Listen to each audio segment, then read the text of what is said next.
Swami Vivekananda garden इथे साधक खूप प्रकारे तर येतातच, शिवाय दुसरे पण फिरण्यासाठी वगैरे आनंद लुटण्यासाठी इथे येतात, पण इथे कचरा खूप करून जातात। इथे ठिकठिकाणी कचरा पेट्या ठेवलेल्या आहेत। तर मला नागरिकांना ही विनंती करायची आहे की खाल्ल्यानंतर कचरा प्लास्टिक काय जे असेल ते कचरा पेटीतच टाकावं, असे मी त्यांना विनंती करते। आम्ही स्वामी विवेकानंद एन12 येथे सर्व महिला व पुरुष योगा करण्यासाठी सकाळी येतो।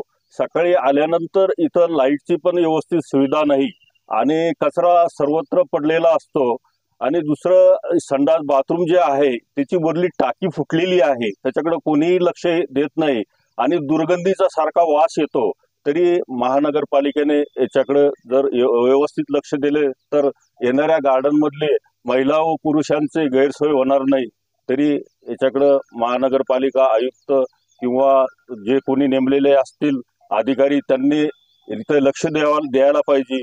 वॉचमॅन सुद्धा इथं लक्ष देत नाही। ह्या जे महिला व पुरुष बाहेरून येतात आणि जिथं खातात तिथं सगळी घाण करून जातात, त्यांना सुद्धा त्यांनी सांगायला पाहिजे की बाबा हे कचरा पेटीमध्ये टाका, घाण करू नका, हे आपल्यालाच याचा त्रास होईल।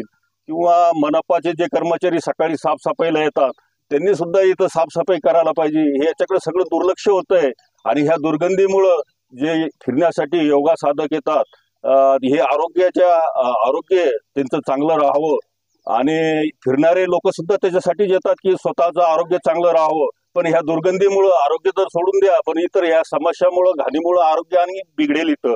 तरी याच्यावर महानगरपालिका आयुक्त किंवा जे अधिकारी कर्मचारी नेमलेले असेल त्यांनी ह्या सर्व बाबीवर दुर्गंधीवर लक्ष देऊन सनी साफसफाई गार्डनची व्यवस्थित करावी आणि नागरिकांना ह्या समस्यापासून न्याय द्यावा। या गार्डन मध्ये येणारे नागरिक बरेचसे आहेत, इथं समस्या अनेक आहेत। या समस्याकडे प्रशासनाने जाणीवपूर्वक दुर्लक्ष केलेले आहे। यासाठी आम्ही अनेक वेळा प्रशासनाला उपायुक्त आयुक्तांना सुद्धा भेटलेलो आहे, पण त्याच्यावर कुठलाही विचार झालेला नाही। यावेळी पाण्याची टाकी फुटली असल्यामुळे इथं पाणी संडास बाथरूम असून त्याची व्यवस्था नाही, सफाई कामगार नाहीत।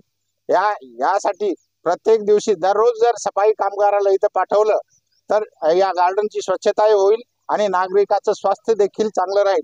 याकरिताने प्रशासनाने आयुक्तांनी विशेष काळजी घ्यावी आणि इथे वृद्ध नागरिक, बालक, मुली, मुलं सर्वच येतात, यासाठी विशेषतः काळजी घेणं आवश्यक आहे।